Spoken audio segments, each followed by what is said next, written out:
Sabi ni Vice, ganda pag wala ka daw, hindi ka daw kumikita ng 500,000 a month, wala ka na daw mag-bash. Naku, ako nga hindi ako kumikita ng 500,000. Pero I know that I can always i-express ang opinion ko, di ba? Huwag naman ganyan pa. Sasakit mo naman magsalita. Nobody can stop me kung ano gusto ko sasabihin. I have nothing against him. Pero yung sinabi niya gano'n, at saka, dati fan na fan ko. So actually, isa sa mga tita ni Vice, ako ang gumagawa. Kliyente ko. Hindi ko na lang sasabihin kung sino. From La Union. Dati rin kasi may issue yan siya kay Tado. Yung sabi ni Tado na, sa t-shirt yata yung sinabi na, mga lalaking nagigipit sa Baklak Makati, nagalit siya. Live on air talaga, inaward siya si Tado. Nag-discussion sila doon. Sabi niya, basta something gano'n si Tado, namatay na lang si Tado, ewan ko kung naging friends na sila, whatever. Pero si Tado namatay na. Sa issue na yun kay Tado, sinabi naman ni Tado, mga lalaking gumigipit sa Baklak Makati. Anyway, it's a reality naman talaga. Hindi naman actually lahat, pero most. Kaya nga, sa totoo lang talaga, kung marami kang pera, marami kang lalaki. Kung may pera ka, maganda ka. Yung ganun. Kasi kung wala kang pera, kahit anong ganda mo, pag bakla ka, hindi ka rin sa mga lalaki, wala kang pera. Hindi ka totoo mahal ng mga lalaki, sa totoo lang talaga. Yan ang realidad. Dapat tanggapin natin yung ganun, di ba? Oo, kung wala kang pera, tapos bakla ka, wala kang pera. Maganda ka, hindi ka pa rin maganda. Kasi pera na totoo talaga. Yun ang realidad. May issue din siya kay Jessica Soho. Ito talagang pinakihintay ko kung ano sasabihin ni Jessica. Jessica, paging, ano sasabihin mo sa nangyayari ngayon sa issue kay Vice? Kay Christopher Min, anong comment mo sa nangyayari ngayon sa issue kay Vice? Yun ang gusto ko malaman, guys. So, inay Christopher Min.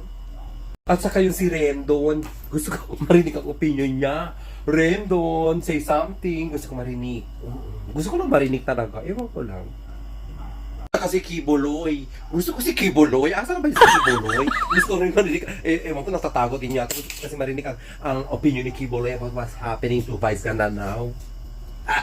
Si Nico, nag-express si Nico ng sa loobin niya. Ewan ko lang kung scripted ba yun. Pero anyway, si Nico is natividad. Natividad din ako, ha? I'm Judea, natividad. Pero ang opinion ko na talaga during yung nangyari sa segment sa Showtime, for me, yung kissing somebody in a live TV is a sign of respect actually sa Western world. When you kiss somebody, when you first meet somebody, even by or lalaki, when you kiss somebody, parang sign of respect or something, appreciation of meeting her, meeting him. But the problem is, parang gumanyan niya yung kamay ng girl, parang nagsasayot ng asuka, parang kinisuman niya, asuka challenge. Ito naman reaction ng mga host, nag-over-exaggerated. Yun lang. Hoy, opinion ko lang yun, ha? Opinion ko lang, but I still love Vice.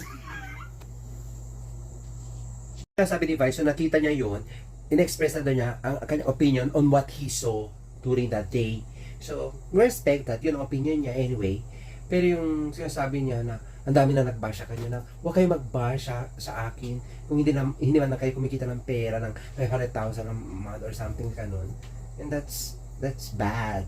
You know, that's bad. Kaya namimiss ko talaga si Chris Aquino. Tapos, dapat we need to spread love. Ganon. Gusto ko yung si Chris Aquino. Yung sinasabi niya, we need to spread love. Ganon ang dapat.